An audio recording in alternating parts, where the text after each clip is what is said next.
Et alors ici, on avait dit que normalement, vous devriez connaître des sujets d'intérêt général, pas seulement à propos de votre famille et de vos expériences, mais plutôt à propos des sujets comme l'environnement et l'économie, la politique, la situation sociale, mais à différence d'un niveau B1,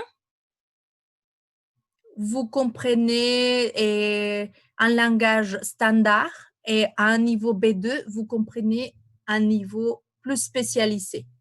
Ici, il y a quelque chose qui est très important. C'est un discours long, et c'est important pour la formation d'ELF. Je vous ai dit auparavant que des fois, notre problème n'est pas un niveau de compréhension, mais plutôt de mémorisation. Oui, alors vous devriez développer vos techniques de mémorisation, peut-être la prise de notes, c'est très important, ou soit que vous connaissez ce que vous reconnaissez comme une stratégie de mémorisation, mais moi, personnellement, ce que j'ai fait, c'est de faire des notes. Puis, on dit, c'est une argumentation. À différence d'un niveau B1, c'est le don d'une opinion. Donc, le discours est plutôt linéaire. Les gens décrivent et donnent des exemples pour argumenter ou pour soutenir leur avis. Mais dans un niveau B2, il y a des gens qui discutent. Ce sont des sortes de débats. Oui, alors il y a des gens qui font des points positifs ou négatifs, positifs, négatifs. Alors, il faut tenir compte de l'argumentation. Il faut relever quels sont les points positifs, les points négatifs, et les causes, les conséquences, etc. Et bon, je continue, je peux comprendre la plupart des émissions de télévision, c'est-à-dire que vous êtes capable de comprendre des documents authentiques. Au niveau, bon, c'est-à-dire des émissions de télé, des radios, etc. Je peux comprendre la plupart des films en langue standard. Des films, alors c'est déjà un réservoir linguistique assez grand, assez large. D'accord. Jusqu'à là, est-ce que vous avez des questions? Non. Non, d'accord. Alors, je vais continuer avant de commencer l'épreuve. Je vais vous conseiller parce que des fois, on le fait à la fin et tout le monde est déjà parti. À ces moments-là, tout le monde est déjà parti. Et maintenant, j'ai décidé de vous partager ce type de site avant. Oui. Alors, comment est-ce que je peux m'entraîner pour la production orale, pour la compréhension orale? Alors, il y a, je ne sais pas, beaucoup d'entre vous connaissez TV Monde, TV5 Monde. Oui. Et vous mettez B2. TV5 Monde, B2. Vous cliquez et on va dans les sites. Et ici, il y a tellement beaucoup de documents où vous pouvez vous entraîner. Si vous voyez ici, il y a un niveau, ils ont un niveau B2. Et ici, il y a pour cerner, afin de cerner les sujets. Alors, vous pourrez mettre ici, par exemple, l'environnement, medios de communication, a ver, medio ambiente. ¿No? Alors, j'ai mis environnement. Pierre Cardin, un siècle de mode. Attendez. Alors, j'ai mis sur OK, alerte WWF, la disparition de la faune. Philippines, de la lumière en bouteille, etc. Italie, le recyclage des déchets organiques. Alors, je vais mettre ici, je vais cliquer ici. Et si vous voyez, le site nous montre les étapes. Écoute, écoute, écoute, vocabulaire. Ça dépend de chaque activité. Des fois, il y a écouter, écrire, compléter. Ça dépend de chaque activité. Mais par exemple, on est ici dans l'étape 1. Alors, vous cliquez sur la vidéo et ici, il y a des questions. Le lieu. Alors, cette situation a eu lieu en Europe, en Amérique, en ville, à la campagne, etc. Ce sont des questions de compréhension. Vous décidez, par exemple, moi, je vais mettre là, etc. Et vous mettez OK. Et on va vous donner les résultats. Et puis, miren. Et puis, suivante. Alors, je suis à la 2e étape et je peux continuer à m'exercer. D'accord? Jusqu'à là, est-ce que vous avez des questions? Non. Non? D'accord. Alors, je vais continuer. Et je vous répète, si jamais l'appel téléphonique ou bon, notre connexion de Zoom se coupe, il faut rentrer. Alors, TV5 Monde. Un autre que je trouve tellement utile et j'aime beaucoup, c'est RFI. C'est Radio France Internationale. Radio France Internationale, B2. Et ici, il y a aussi beaucoup où parmi lesquels on peut choisir. Regardez, il y en a vraiment beaucoup, beaucoup, beaucoup de sujets. Alors, je vais aller, a ver, vamos a ver. Tester vos niveaux, le MOOC des fidèles, session 1, génération Watt.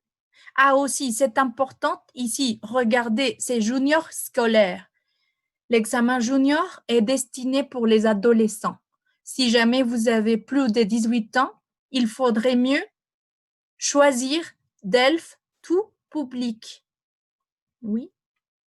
Regardez ici, vivre sans portable. Le prix vendredi, la presse jeunesse. Una vez más les voy a enviar el formulario, porfis, a los que van entrando para que registren su asistencia, por favor. Es el vínculo que les mando por el chat. Gracias.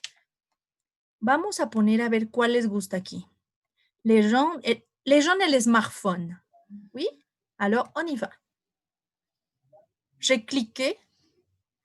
Les voy a mandar el vínculo de esto, pero si recuerdan, solo puse R de Radio France Internationale B2. ¿Sale? Alors, on est là et observez. Ici, il y a un enregistrement de 1 minute 54. Oui, je vous en prie. Espérenme, déjenme buscarles otro más grande, porque este está muy corto. Luego hay de 5 minutos. La banane mangée, la colocation. Hein, la colocation, peut-être. Oui, 5 minutes. Alors, comme je vous ai dit, des fois, la difficulté n'est pas la compréhension, mais la mémorisation. Alors, observez ce site-là. Si vous voulez le faire en ligne, vous mettez Bonjour, bienvenue, 7 milliards de voisins. Aujourd'hui, l'habitat en partage ou la colocation sous toutes ses formes. Partager son logement avec des personnes âgées quand on est étudiant ou encore avec des personnes handicapées. Si vous voyez là, ce sont des audios authentiques sortis ou issus des transmissions de radio authentiques. Oui. Alors, si vous voulez le faire en ligne, vous pouvez mettre ici, cliquer, cocher, et si vous voyez, vous êtes sur la question 1 sur 13. Et vous continuez, vous confirmez, etc. Et vous suivez, vous répondez l'exercice comme n'importe quel exercice sur Internet. Néanmoins, si vous voulez vous entraîner, regardez ici. Il y a des activités en PDF aussi. Alors, regardez. la colocation sous toutes ses formes. Alors, vous pouvez imprimer, si vous voulez, les lire. Ya me dijo esto que se va a acabar en 10 minutos. ¿Sale? Lo que pasa es que entré antes, pero ahorita vemos cómo le hacemos. Et alors, vous pouvez imprimer les feuilles et vous lisez les réponses et tout, et vous écoutez l'audio. Oui. Tout simplement partager un loisir. Aussi, regardez, il y a la transcription. C'est mais c'est ah oui, aussi ici. A ver. Resultados. Mais il y a les transcriptions. C'est vraiment utile parce que ici, vous pourriez relire, réécouter et vérifier vos réponses. D'accord? D'une manière plus lente, etc.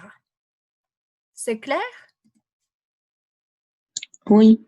Je trouve ce site vraiment, vraiment beau. Jusqu'à là, est-ce que vous avez des questions? ¿Hasta ahí tienen preguntas donde pueden entrenarse en Delph B2? Non.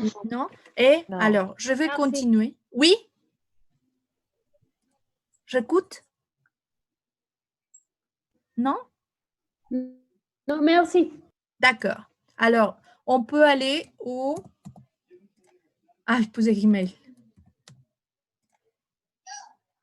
On peut aussi, vous pouvez aller sur Radio France. Oui. Et si vous voyez ici, en haut, arriba, en haut, il y a des rubriques à Radio France. Contrairement à l'exercice précédent, où il y a une sélection d'exercices et aussi il y a des questions très précises et on a les réponses, etc. Ici, non. Ici, c'est seulement une chaîne qui sert à écouter la radio, c'est-à-dire des documents authentiques. ¿D'accord? A diferencia de los otros, aquí no hay preguntas estructuradas ni respuestas. Pero miren, France Internationale, c'est pour les nouvelles internationales. Tout type d'informations, les informations françaises, France Culture, France Musique, FIP, no me acuerdo de qué es. Ah, no me acuerdo. Et ça, c'est pour la musique actuelle. Mais si vous voulez, on peut aller à France Bleu. Et vous tapez ici ou vous cliquez sur le direct. Oui. Et ici, il y a tous les stations, les chaînes de la France. Alors, par exemple, moi, je vais choisir la chaîne de Paris. On a pu accueillir sur notre plateforme en bas toutes les chaises qu'on avait distanciées d'1 mètre, etc. Les gens avaient des masques. D'autant on a du gel hydroalcoolique. Il n'a pas été prouvé, Bathilde Lorenzetti, qu'il y ait des cas qui soient particulièrement issus des salles de spectacle, des salles de concert, des théâtres, des cinémas. Oui, mais rien que cet été, ce qui s'est passé au Puy du Chez Fou. nous, à ce jour, il n'y en a pas eu. Il n'y en a pas eu, d'accord. Chez nous, à ce jour, il n'y en a pas eu parce que justement, il y a du contrôle. Ouais. Dans les salles de spectacle, comme les théâtres, etc., il y a une distanciation, un siège sur 2. D'accord. Il n'y en a pas dans les avions. Ça va? Est-ce que vous avez réussi à comprendre le sujet dont on parle? De quoi est-ce qu'on parle?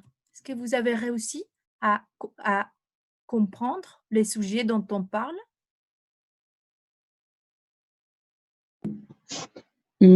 Pas vraiment. Non? Alors, il parle, je vais remettre, mais il parle de COVID-19 et il parle de le virus aux salles de spectacle à Paris. Oui? Alors là... Il n'y en a pas dans le métro, dans le bus, ni dans le RER. Donc, un invité de prestige, encore un. Je vais vous mettre sur la voie, écoutez. J'ai des frissons, je me sens... Bon, etc.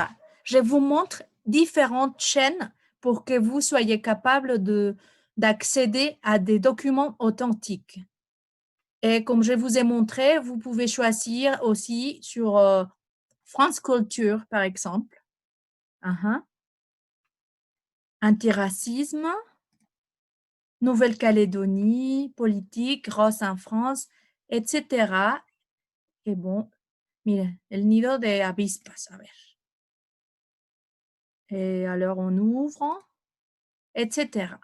Oui, et je trouve ça, bueno, aquí no creo que no, pero bueno. Jusqu'à là, est-ce qu'il y a des questions? Respecto a ese canal, ¿hay preguntas? Non. ¿Y les gusta? Oui. ¿Sí? Bueno, a mí me gusta un montón. Y el último, ya les prometo que es el último antes de hacer, pero por eso me tomé el tiempo, porque luego no les digo y al final digo, ay, ¿cómo no les dije dónde podían buscar información? YouTube. Hay un canal que a mí me gustó un montón, que se llama Arte Documentaire. Es este canal. Se los paso ahorita en el chat. J'adore cette chaîne. Merci beaucoup. Je suis contente que vous trouvez les liens intéressants. Et en particulier, cet documentaire-ci m'a beaucoup plu. Si vous voyez, c'est un garçon français. C'est un garçon français qui habite en Chine. Il est un journaliste et alors, comme la Chine a beaucoup de restrictions au niveau des informations, alors ce journaliste-là n'a pas été capable de faire un documentaire d'investigation ou de recherche. Par contre, ce qu'il a fait, c'est qu'il a enregistré son expérience en Chine et bon, ce qu'il a vécu, comment les comportements, qu'est-ce qu'il achetait, comment est-ce que les gens étaient. Et si vous voyez la date, c'est de mars 2020. Et bon, il montre... Heureusement que des jeunes occupent encore le terrain de basket pour redonner un peu de vie à tout ça. D'ailleurs, je me demande comment ils sont encore autorisés à jouer sans masque. On trouve encore des solutions hydroalcooliques. Mais on ne sait pas pour combien de temps. À l'entrée du supermarché, nouveau contrôle. Au moins là, il y a déjà un peu plus de monde. En même temps, depuis qu'on est en quarantaine, l'une de nos seules occupations, c'est de faire la cuisine. Les rayons du supermarché sont presque réconfortants. Et si vous tapez là, peut-être qu'il y a des sous-titres en français. Et ça peut vous aider aussi. Presque, car tout le monde à Pékin a vu défiler sur les réseaux sociaux les images des étals vides de Wuhan. La situation dans le foyer de l'épidémie avec ses milliers de malades est dans toutes les têtes et alimente la peur générale. D'accord. Bon, este es un poco fatídico, ¿no? Pero hay de todos los temas. Miren. Manifestation, quoi d'autre? Bueno, son puros es que les digo, les voy a mostrar unos y dice la precariedad, no sé qué tanto. L'hôpital en crisis. Bueno, la rentrée à l'école, par exemple, l'école des filles, dans les pays musulmans, comment est-ce que les petites filles réussissent à s'intégrer au système scolaire, etc. Et ce sont des documents authentiques. Et alors, je vais couper l'appel parce que elle va bientôt terminer. D'accord? Et je vous prie de rentrer, s'il vous plaît. Oui? Merci beaucoup. Merci. Ah, ya. Si? Si. D'accord. Alors,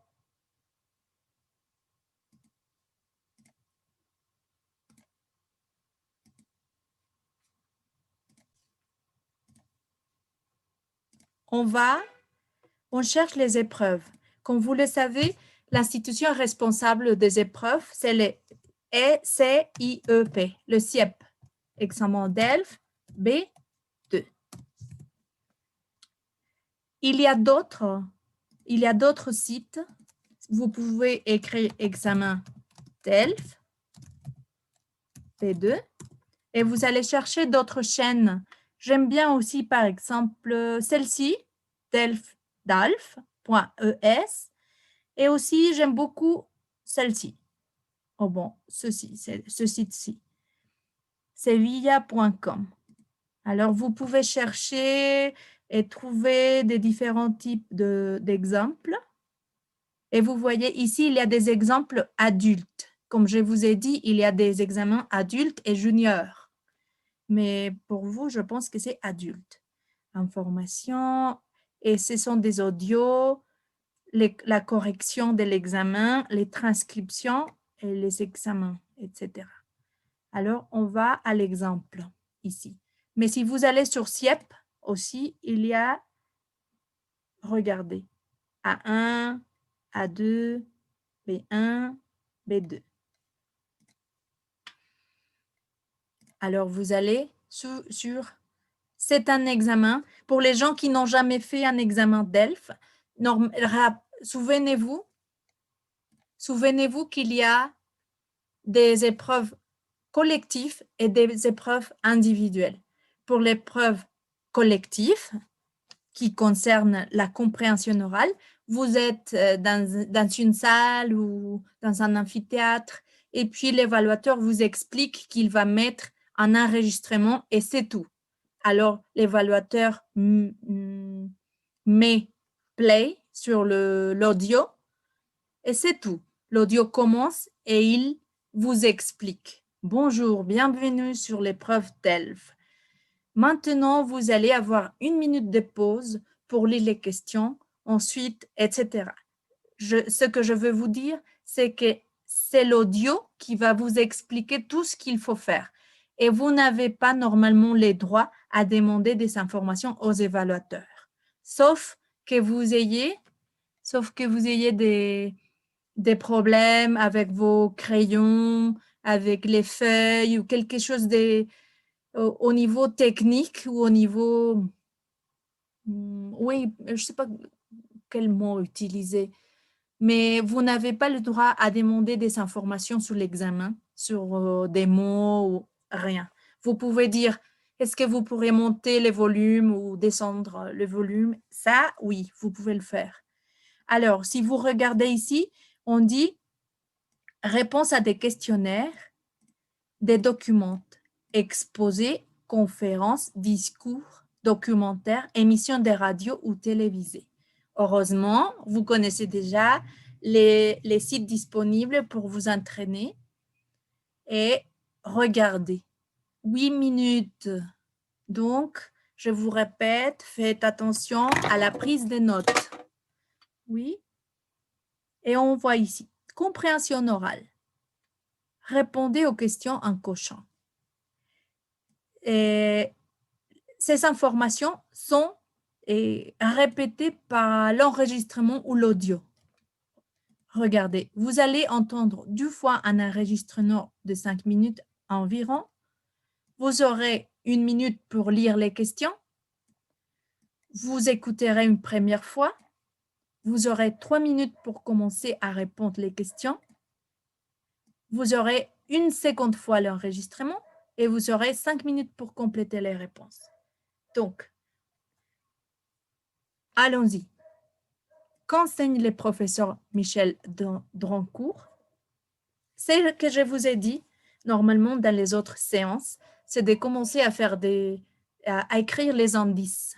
C'est-à-dire, il y a un personnage qui s'appelle Michel Drancourt. Et normalement, sa profession, c'est un prof.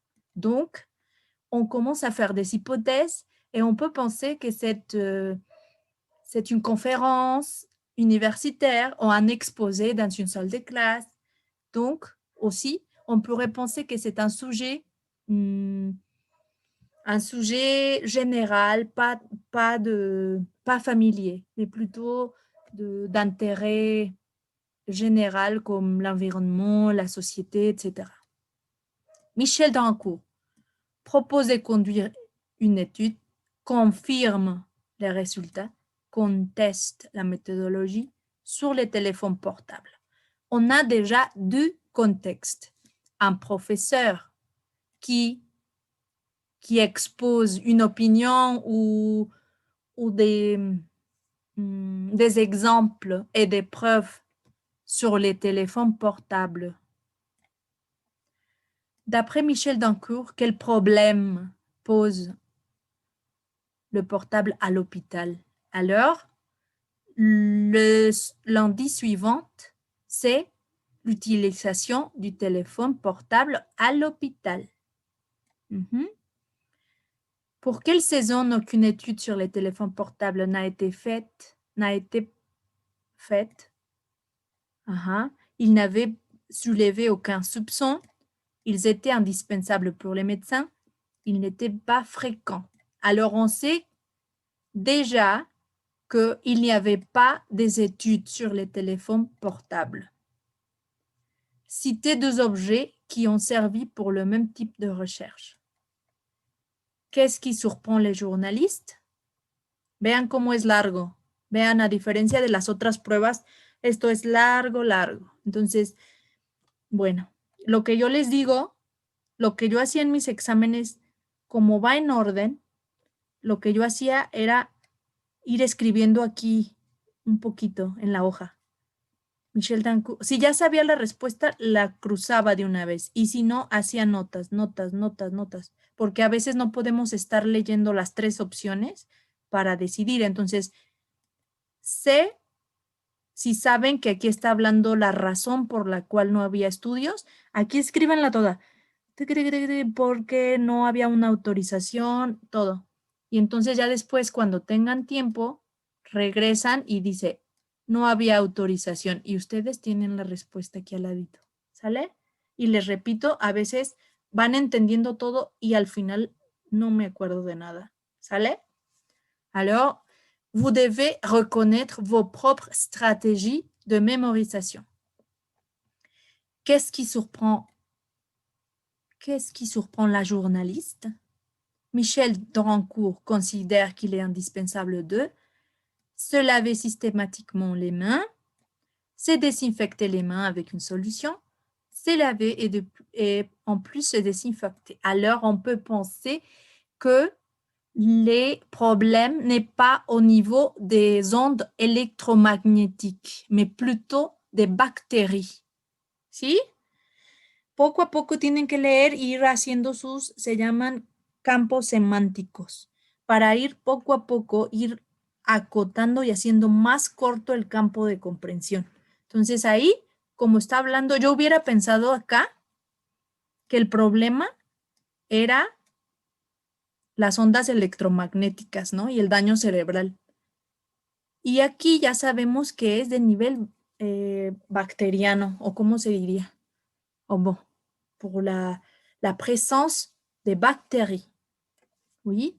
Selon Michel Dancourt, la majorité des patients ne se désinfectent pas les mains, en totalité d'hôpitaux disposent de solutions, etc. Sur quoi portent les critiques?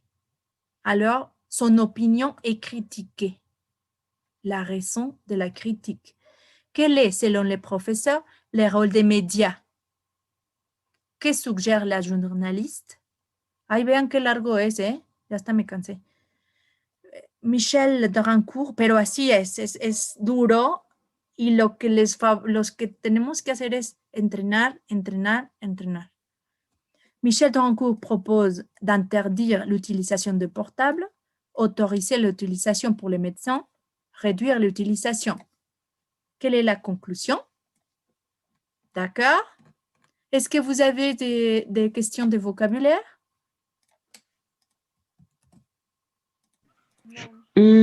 J'ai une question, ce n'est pas de vocabulaire, mais oui. C'est parce que j'ai compris à la question qui parlait de critique, oui, qu'il s'agissait d'une critique faite par le professeur Papa.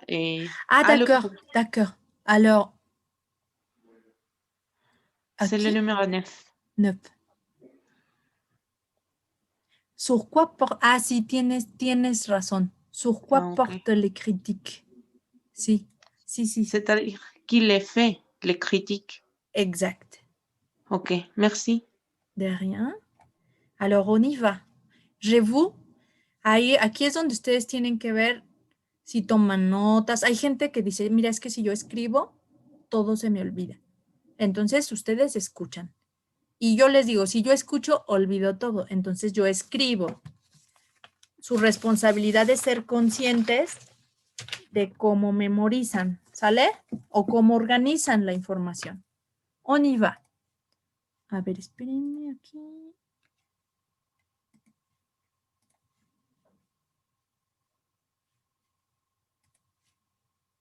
Nous allons maintenant parler des portables à l'hôpital. Bonjour, professeur Michel Drancourt. Bonjour. Vous êtes professeur de microbiologie à l'université de Marseille. Vous êtes l'invité d'RTL Midi car il y a une étude anglo-saxonne, britannique et américaine qui affirme que le téléphone portable peut être une voie importante de diffusion des infections nosocomiales dans les hôpitaux et ces travaux confirment vos propres observations. Oui, nous avons fait un travail plus modeste que celui qui a été publié, mais qui va exactement dans le même sens et qui montre qu'effectivement les téléphones portables, ceux du personnel ou ceux de patients, peuvent être contaminés avec des bactéries ou des virus qui peuvent eux-mêmes être responsables d'infections ensuite chez les patients, que l'on appelle des infections nosocomiales. Alors pourquoi le portable justement ? Parce que c'est un objet qui va partout, qui va à l'extérieur, qui revient, voilà, c'est ça. Hein ? Tout à fait, puis c'est un objet relativement nouveau tout de même dans les hôpitaux. C'est un objet qui en pratique n'existait pas quasiment il y a une dizaine d'années par exemple dans les hôpitaux ou dans les cliniques et c'est un sujet qui n'avait pas été véritablement étudié jusqu'à présent. D'autres objets inanimés dans les hôpitaux avaient fait l'objet de recherches de même nature, mais pas le téléphone portable jusqu'à présent. D'autres objets comme par exemple les appareils de prise de tension, les thermomètres, ces choses-là. Hein. Voilà, on est entouré, lorsqu'on est patient hospitalisé dans une clinique ou dans un hôpital, on est entouré par tout un tas d'objets, ceux que vous venez de citer, puis il y a des objets un petit peu plus distants, les ordinateurs par exemple, les claviers d'ordinateurs ont beaucoup été étudiés, sont porteurs, sans surprise, je dirais, de microbes, voire de virus. Alors les infections se transmettent de patient à patient via les soignants, à cause de ces portables. Oui, disons qu'il faut, ceci étant, il faut un tout petit peu tempérer le rôle réel de tout ça. Si vous voulez, tous ces objets, les portables, les autres objets que nous avons cités ensemble, peuvent être effectivement contaminés par des virus ou des bactéries. Mais ensuite, il faut que le virus ou la bactérie passe du portable vers le patient pour donner une infection au patient. Et en réalité, le passage là se fait beaucoup par les mains du personnel, les mains des médecins, des infirmières, des autres personnels qui vont prendre en charge le patient. Des mains qui ne sont pas désinfectées, des mains qui ne sont pas lavées entre chaque opération, chaque acte.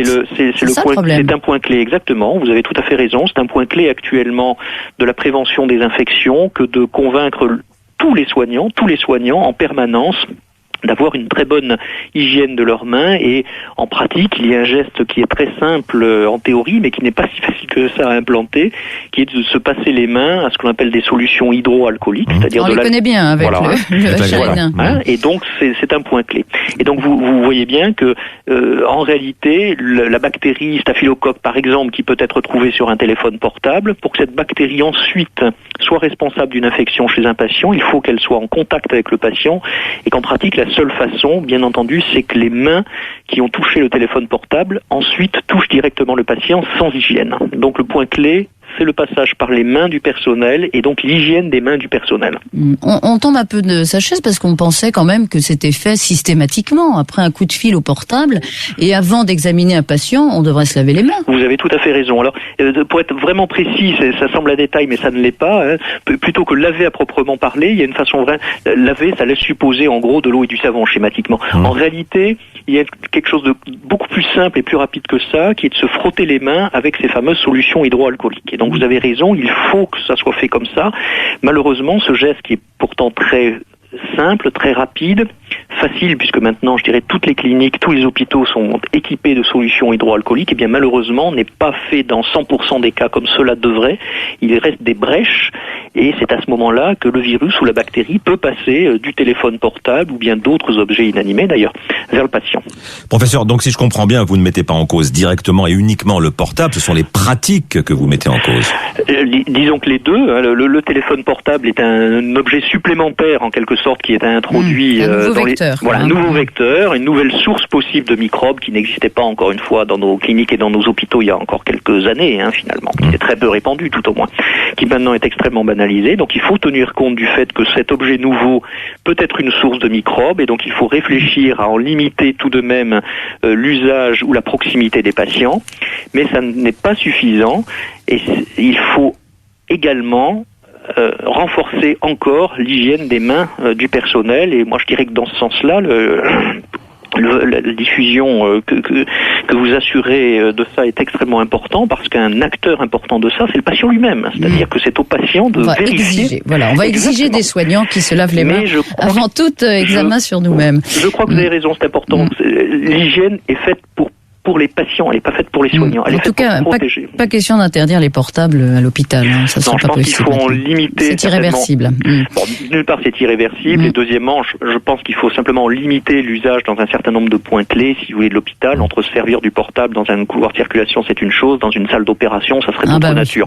Donc on est d'accord qu'il y a une graduation des choses et que simplement il faut trouver le point raisonnable. Merci beaucoup, Michel Drancourt, d'avoir été en ligne dans ce RTL Midi. Je vous rappelle que vous êtes professeur de microbiologie à l'Université de Marseille. Merci à vous. Ça va? Comme vous êtes rendu compte, le débit est assez rapide. El ritmo de la conversación es rápido, ¿eh? ¿Cómo es que vous êtes senti? ¿Cómo se sintieron?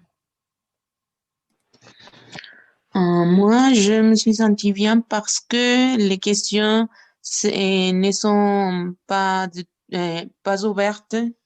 D'accord. Oui. Ce sont plutôt fermés et c'est mieux pour la compréhension. Aussi, tu as raison. Aussi, ils sont en ordre. Oui. Alors, il ne faut pas chercher partout, mais plutôt il faut suivre. Il faut suivre la compréhension en ordre. ¿Sí? Está en orden, entonces no tienen que estar busque por todos lados, sino, miren, como tenemos poco tiempo, lo que vamos a hacer es ver la transcripción, ¿sale? Vamos a volver a escuchar y vemos la transcripción. Ustedes ya tienen algunas hipótesis, ¿cierto? Oui. Alors, on va lire la transcription et de cette manière, ça sera plus facile de corriger. Normalement, vous devriez écouter 2 fois. Normalmente deben escuchar 2 veces. ¿Sale? Pero como tenemos poco tiempo, vamos a hacer esto. Sí, Angélica, sí. Afortunadamente, generalmente están en orden, sí. Es mucho más fácil, porque si no estás brincando de un lado a otro. ¿Sí? Bueno, a ver. Est-ce que vous pouvez regarder? Oui? Oui. On y va. Nous allons maintenant parler des portables à l'hôpital. Bonjour, professeur Michel Drancourt. Bonjour. Vous êtes professeur de microbiologie à l'Université de Marseille. Vous êtes l'invité d'RTL Midi car il y a une étude anglo-saxonne, britannique et américaine qui affirme que le téléphone portable peut être une voie importante de diffusion des infections nosocomiales dans les hôpitaux et ces travaux confirment vos propres observations. Oui, nous avons fait un travail plus modeste que celui qui a été publié, mais qui va exactement dans le même sens et qui montre qu'effectivement les téléphones portables, ceux du personnel ou ceux de patients, peuvent être contaminés avec des bactéries ou des virus qui peuvent eux-mêmes être responsables d'infections ensuite chez les patients, que l'on appelle des infections nosocomiales. Alors pourquoi le portable justement? Parce que c'est un objet qui va partout, qui va à l'extérieur, qui revient, voilà, c'est ça, hein? Tout à fait, puis c'est un objet relativement nouveau tout de même dans les hôpitaux. C'est un objet qui en pratique n'existait pas quasiment il y a une dizaine d'années par exemple dans les hôpitaux ou dans les cliniques et c'est un sujet qui n'avait pas été véritablement étudié jusqu'à présent. D'autres objets inanimés dans les hôpitaux avaient fait l'objet de recherches de même nature, mais pas le téléphone portable jusqu'à présent. D'autres objets comme par exemple les appareils de prise de tension, les thermomètres, ces choses-là. Hein. Voilà, on est entouré, lorsqu'on est patient hospitalisé dans une clinique ou dans un hôpital, on est entouré par tout un tas d'objets, ceux que vous venez de citer, puis il y a des objets un petit peu plus distants, les ordinateurs par exemple, les claviers d'ordinateurs ont beaucoup été étudiés, sont porteurs, sans surprise, je dirais, de microbes, voire de virus.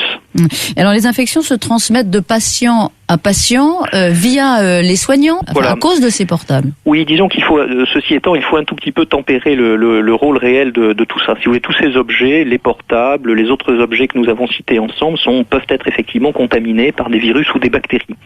Mais ensuite, il faut que le virus ou la bactérie passe du portable vers le patient pour donner une infection au patient. Et en réalité, le passage là se fait beaucoup par les mains du personnel, les mains des médecins, des infirmières, des autres personnels qui vont prendre en charge le patient. Des mains qui ne sont pas désinfectées, des mains qui ne sont pas lavées entre chaque opération, chaque acte. C'est un point clé, exactement. Vous avez tout à fait raison. C'est un point clé actuellement de la prévention des infections que de convaincre tous les soignants en permanence d'avoir une très bonne hygiène de leurs mains, et en pratique, il y a un geste qui est très simple en théorie, mais qui n'est pas si facile que ça à implanter, qui est de se passer les mains à ce qu'on appelle des solutions hydroalcooliques, c'est-à-dire on les connaît bien avec le Chagrin. Et donc c'est un point clé.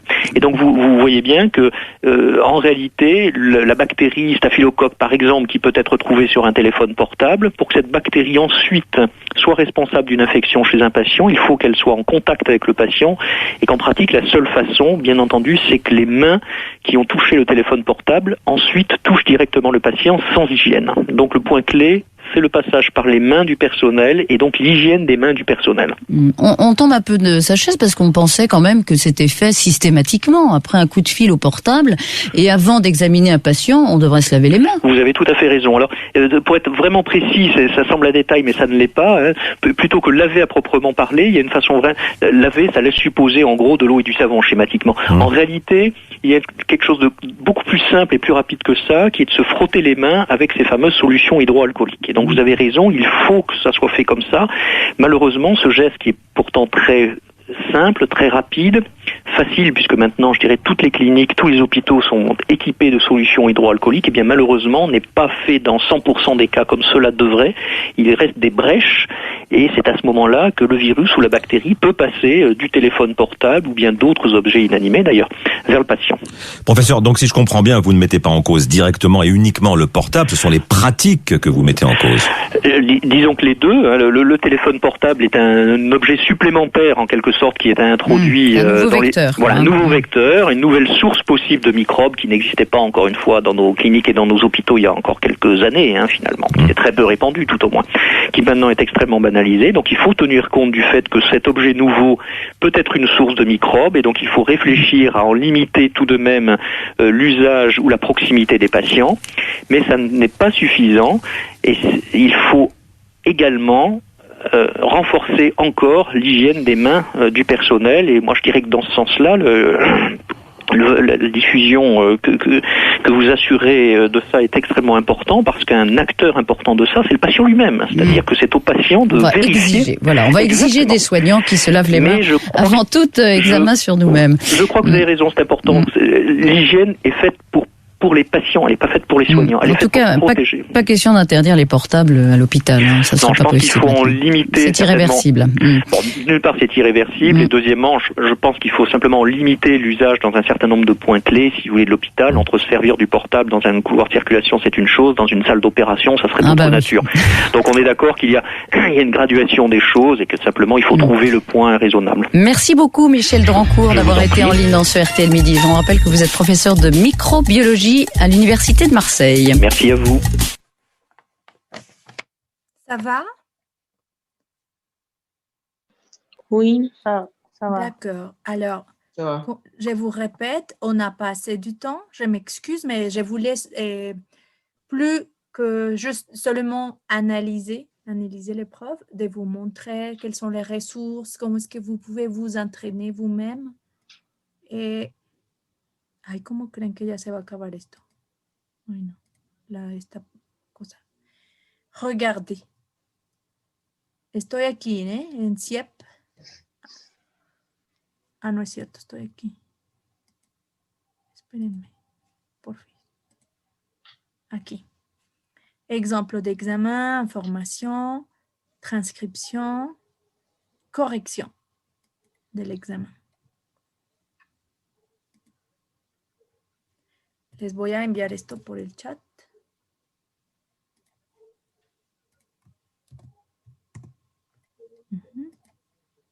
Et alors, voilà les questions, les réponses.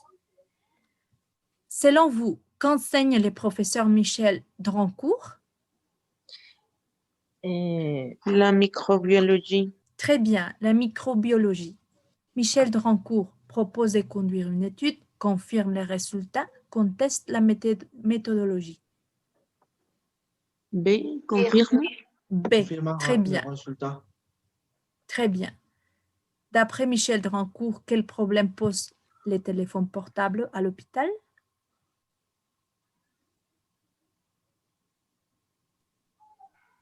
¿Qué dicen? C'est que le portable est contaminé avec des bactéries et virus. Oui, oui.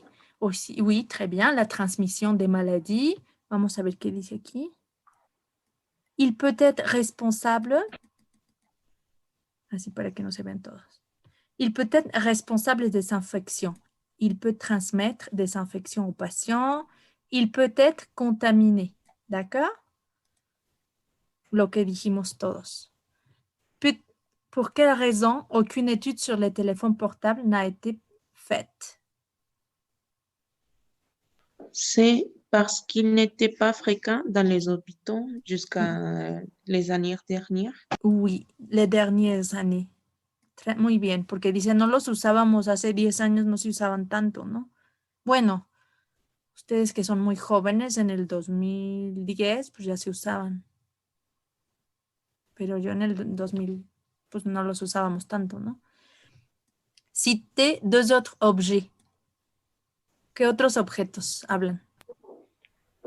Un ordinateur et des claviers d'ordinateur. Très bien. Vous comprenez clavier, los teclados. Ah, ok. Qu'est-ce qui surprend la journaliste? Ah, bueno, aquí vemos la respuesta. Aquí puede ser appareil de tension, thermomètre, ordinateur, clavier. Dos de esos. Qu'est-ce qui surprend la journaliste? Et que l'infection ne se fait pas par les de patient à patient, sinon par les mains du personnel de l'hôpital comme des infirmiers, des médecins. Très bien. Aux patients. Oui, très bien. Qu'une partie du personnel ne se désinfecte pas automatiquement les mains. Que les soignants ne se lavent pas systématiquement les mains. C'est-à-dire que ce sont les mains, comme tu l'as dit, n'est pas seulement de patient à patient, mais plutôt les mains du personnel. Michel Drancourt considère qu'il est indispensable de... Esta no estaba tan fácil, ¿verdad? C'est B, c'est désinfecter les mains avec une solution hydroalcoolique. No estoy segura, ¿eh? ¿Ustedes qué dicen? A. C. Ah, B. C'est désinfecter les mains avec une solution hydroalcoolique. Sí. Ana, ¿verdad? Estabas en lo correcto. Oui.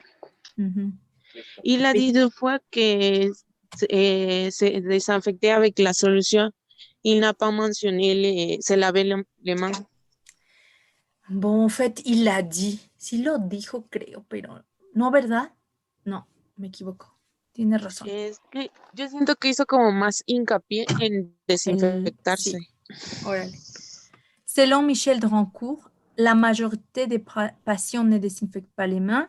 La totalité des hôpitaux dispose des solutions. La majorité de médecins se désinfectent régulièrement les mains. B. La B. totalité des hôpitaux dispose de solutions hydroalcooliques. Oui. Oui, très bien. Oui. Sur quoi portent les critiques du professeur Drancourt?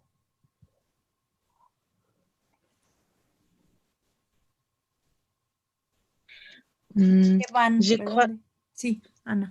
Je crois que c'est ça que dans tous les hôpitaux, il y a des solutions, mais pas toutes les personnes les utilisent.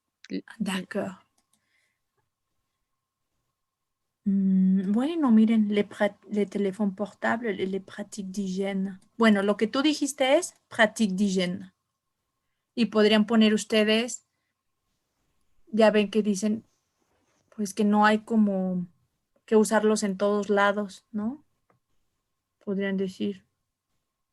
Esta no está muy clara, ¿eh? Y déjenme decirles que luego hay veces que hay unas preguntas medias. Quel est selon les professeurs d'en cours le rôle des médias?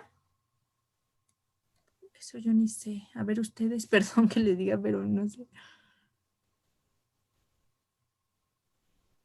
Quel est le rôle des médias?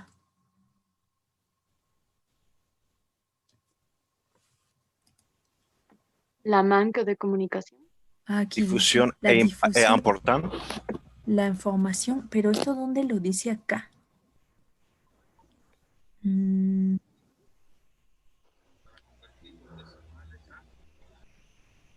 No sé dónde dice acá. A ver. Comme cela, il reste. Si je comprends.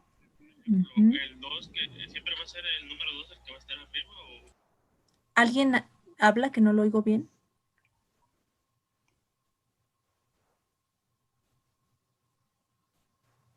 Miren. Oui, sí, la difusión es importante. Oui, pero aquí en las líneas. Quelle était la question? Où se trouvent les informations sur les médias?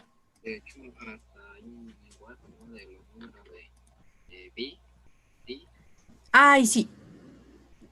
Il faut également renforcer encore l'hygiène des mains du personnel et moi je dirais que dans ce sens-là, la diffusion que vous assurez de ça est extrêmement important parce qu'un acteur important de ça, c'est le patient lui-même.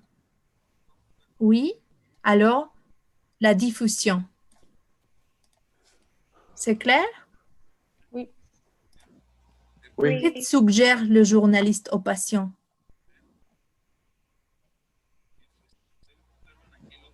Limiter l'usage des téléphones portables. Très bien.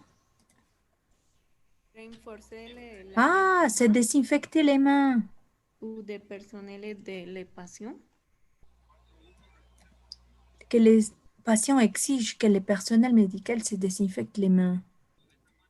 Bon, et puis, Michel Drancourt propose maintenant de réduire, n'est-ce pas? Oui. De réduire l'utilisation. Quelle est la conclusion?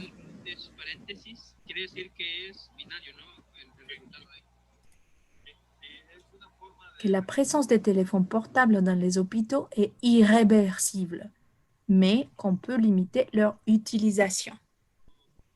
D'accord? D'accord. Ok. Et vous pouvez aller sur ici ou